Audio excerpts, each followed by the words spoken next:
29 अगस्त 1947 को doctor B.R. Ambedkar को संविधान की ड्राफ्टिंग कमेटी का चेयरमैन नियुक्त किया गया। इस समिति का काम संविधान सभा द्वारा तय किए गए सिद्धांतों को सूक्ष्म कानूनी भाषा में ढालना था। अम्बेडकर का सबसे बड़ा योगदान था कि उन्होंने अलग अलग समितियों की रिपोर्टों को एक सुसंगठित संविधान में बदला, जटिल विचारों को स्पष्ट और लागू करने योग्य कानून का रूप दिया, संविधान को ऐसा बनाया जो केवल आदर्शवादी न होकर व्यावहारिक भी हो। बीमारी और विरोध के बावजूद उन्होंने अकेला ही संविधान के कई हिस्सों का मसूदा तैयार किया।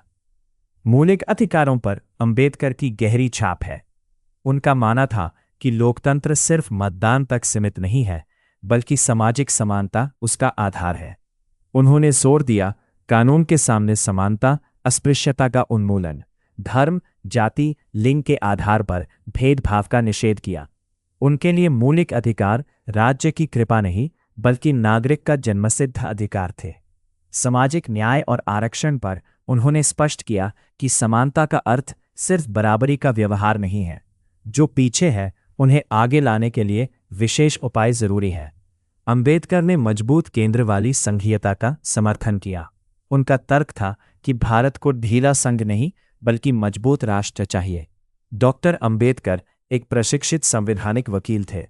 उनकी कानूनी सोच का प्रमुख गुण था स्पष्ट और सटीक भाषा। उन्होंने संविधान की भाषा को अस्पष्ट होने से बचाया। संविधान तभी सफल होगा जब शासक और नागरिक दोनों मूल्यों का सम्मान करें। उन्होंने संविधान को पवित्र लेकिन अचल नहीं माना। Doctor B.R. अम्बेडकर सिर्फ मसूदा समिति के अध्यक्ष नहीं थे, बल्कि वे संविधान के कानूनी वास्तुकार थे।